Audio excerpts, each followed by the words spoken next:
everybody. I wanted to give you just some easy tips on how to make those perfect loops or near perfect loops when you are trying to close up a piece, whether it's on the top of the earrings to attach it to another dangle or attach it to the ear wires or something where you just want a nice rounded loop and not a squished looking thing, which my beginning ones were squishy looking things. It does take some practice, but there's some options out there. Now, we love these. These are like bead loopers. We love them, but they don't always work for everything.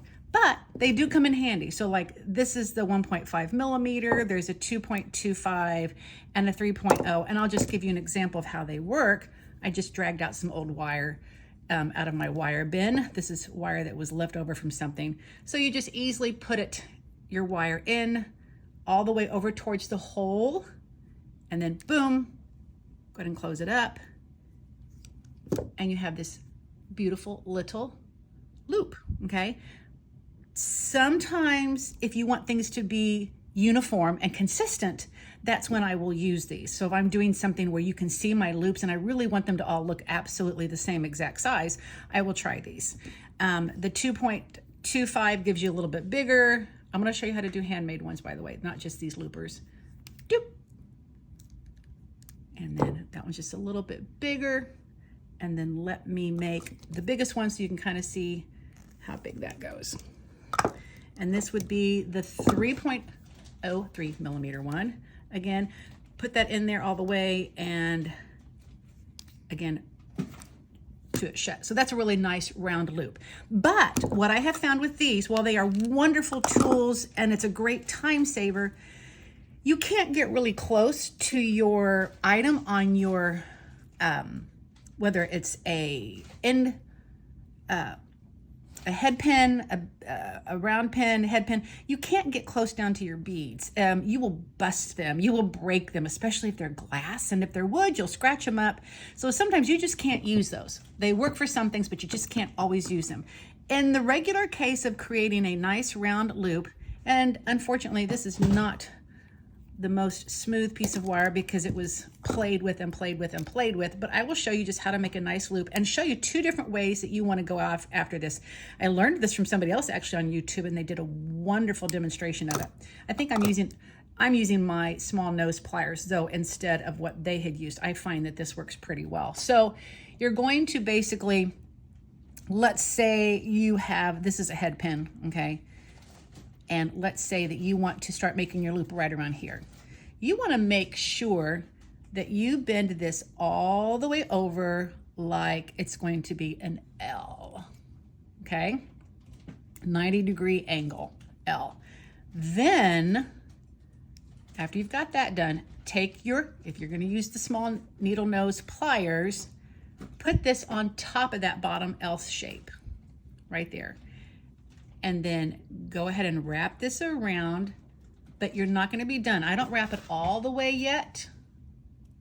Then I move these up a little bit and I continue to move them around so my shape is more round and not oval. You can see that. And I go ahead and put it behind and voila. Sometimes I have to move the bottom piece just a little bit to make sure it's straight.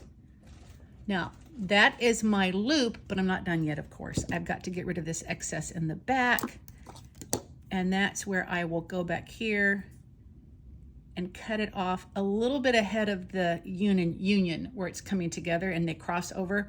I'll go in just a little bit above that, if I can see that. I'll do it this way. I guess if you've seen my other video, I really do like the magnifying glass.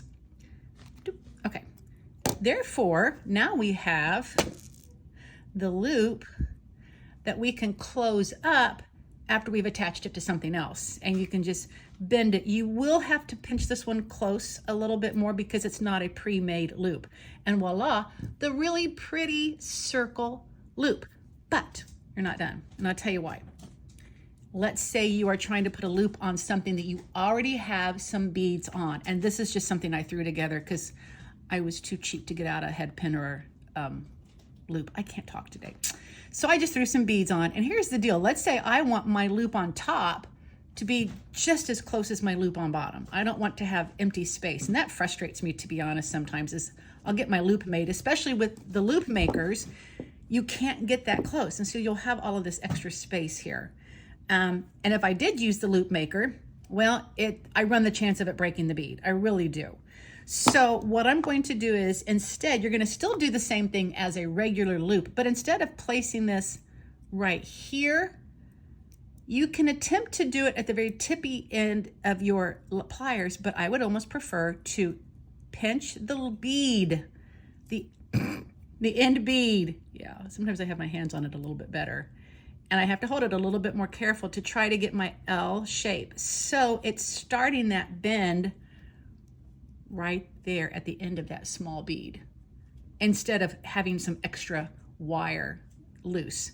Then, after I've got my bend, I continue on like I did on the last one. And I'm going to put it over here a little bit, bend it over a little bit. Again, maneuver this around. Don't want to go too far in there. I'm going to make it too big, actually. Boop. Now, I will cut off this little section again. My flush cutters are horrible, just saying. We've gone through a few. And those are the worst. I think I pulled out the worst ones from the batch. Okay, now I have, where'd it go? There you go. I have my loop at the top. And again, I made this one like, I didn't even try to make that one, so don't even look at the bottom one. But it's right here at the top. I may have to bend it around a little bit to make it more rounded or more even, and that's okay. And I also probably would still cut a little bit more to make it fit in there, but what I like is that I just don't have all of that extra wire showing. So, oops, I think I got a little carried away there. And so much for my perfect little loop. Sometimes you just have to play with these things. Ta-da! It's not as rounded as the other ones, but look, I don't have the extra wire up sticking out on either end, okay? Also, remember small little things like this. Where do you need these loops to open up at? Do you need the circle to be this way, or does it need to go like that, depending on what you're attaching it to? And if your beads in the middle have a front or a back to them.